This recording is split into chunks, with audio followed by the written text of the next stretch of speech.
1,000 people, and it's going to sit on 100 acres. And international food village, international artisan village, and all that. And we are representing 200 countries out of that. It's one of a kind center. At the same time, we are generating funds. All the educational programs provided by the Global Center in Texas will be 100% free for the children. So that's there. Any questions you all have, please ask me. I would like to answer as much as I can if you have, please. Anybody? Well, it's not a question, It's a statement. Ask. I would like that. That's good. I think, Will this work? Yes. Because I have talked to you many times, one of the things that I've been so impressed about, especially to do with the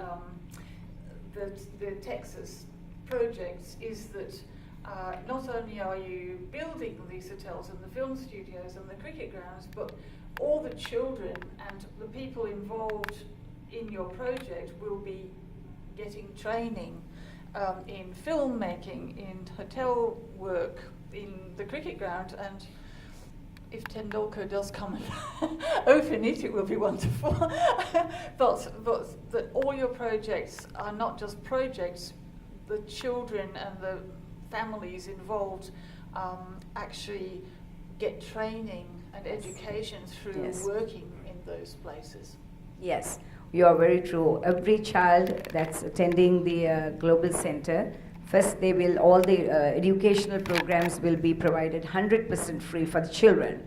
And also at the same time, all the countries where we have chapters, not only the countries where we have the global chapters, any country, any child can come to the Global Center. We will be offering internships for them to study, and we will be, our main focus is to all cultures, to learn one another's culture, which will really, in reality, it will make a better world for us once we know each other's cultures and respect for people for who they are and their religions and all that. So that's our main goal also. It's one of the main goals why we are doing this Global Center and representing 200 countries to make a global development. And yes, Lily, that's a wonderful statement. I know I forgot that the most important part, because I always take it for granted. I speak, oh, by the way, I speak many, I do many seminars at the United Nations, New York. We do 3 at least per year, and we talk and we try to bring awareness of what we are doing. And in other parts of the world, many universities and things like that.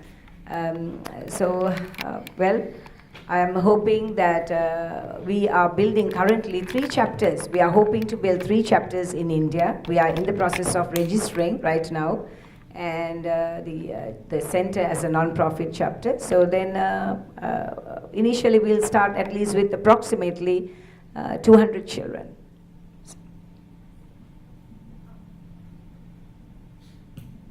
They're very interesting. I didn't even know that country existed.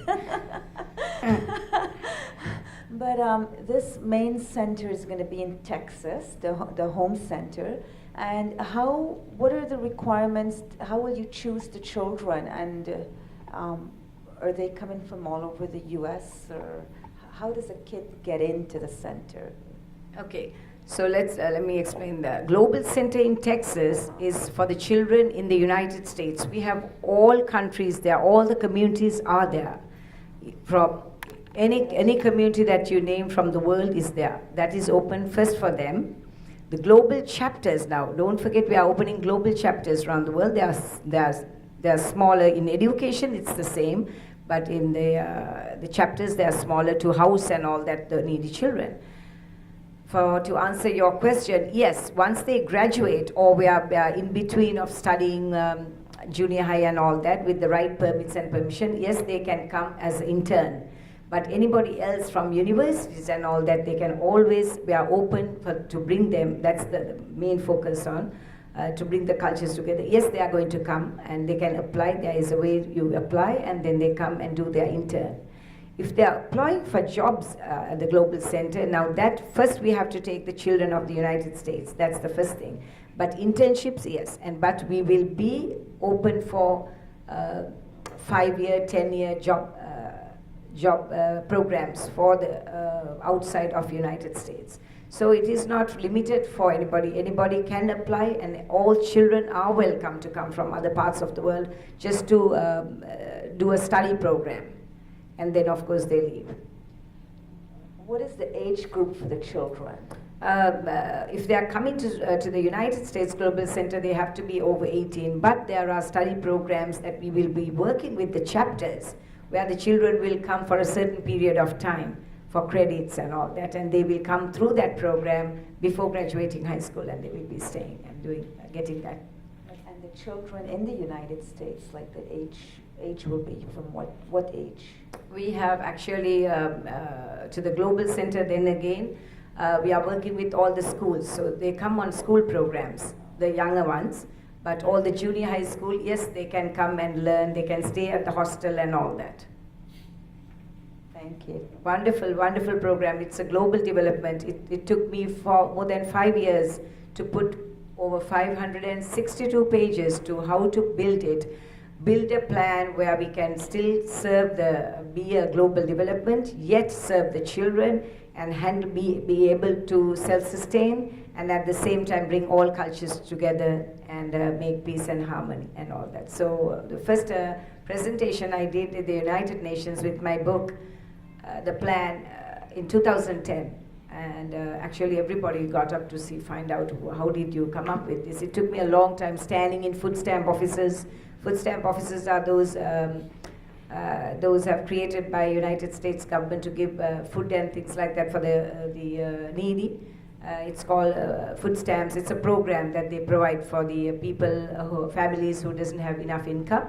They give some sort of tickets or something at that time to get food and needful things for the home.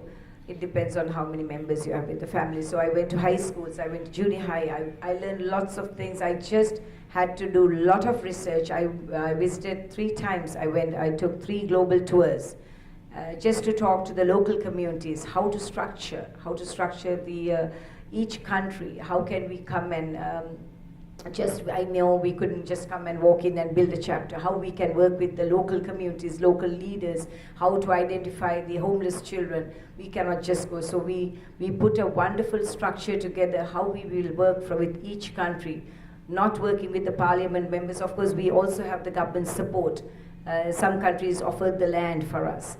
But we wanted to work with the local community leaders, because the teachers, such as teachers, registrars, and every country have different title for their local leaders. And so to work with them to how to identify the local needy children and all that. So it took a long time to put that all the proper structure together. It just didn't go and open and said, here we are. But at the meantime, I never neglected providing continue food drives, continue educational toy drives, we provide hygienic packages to other parts of the world, and we do clothing. We send clothing to Ethiopia and the local. There is lots of what you call the refugee camps in the United States with the current situation in the East, in Middle East. There are lots of children that's coming to the United States, and also from many parts of Africa. They are there, so they also need things like such as the clothing and all that. So we deliver that, and we also do food drives time to time. And so I continue while I'm doing all these. I continued studying how to put this project together and how to make a outstanding project that will last for a long time and really provide for the children without any neglect. So that it took me a long time, and I never I don't know whether it's proud or whether anything, but I took all my life savings and I took out every penny from my all my life savings. Normally in the United States, people have a life saving called 401 or something. I took all that out and I spent, and I didn't take one penny as a donation even in doing this work up until most likely beginning of last year. And now only that I'm taking, I'm open to buying, people to buy bricks. We are also building a wall surrounded the whole facility. It's called the Wall of Confidence. So everyone, they ask me, why would I buy a brick from India, from other parts of the world, and that is something existing in Texas. Then I explained. So the guy who called me from the website, he said, Kaushalya, can you give that? That is very important. And I said, of course they need to know. Why?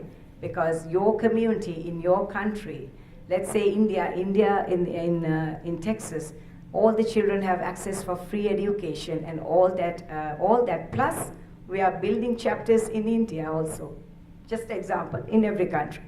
But so it's a global development. So while there are children in the United States is learning their culture and having access for the educational programs, India also benefiting because the needy children, we are building, providing chapters for the needy children. And then of course you want to be part of such a unique center which is making history.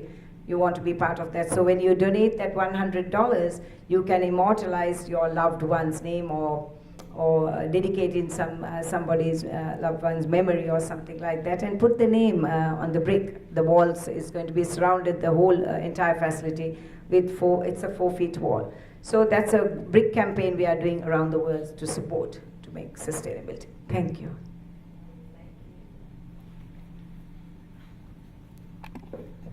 I hope I answered every question. I hope that you are going to be anybody interested to speak at the United Nations on behalf of their dream that pertains to humanity. Please let me know, because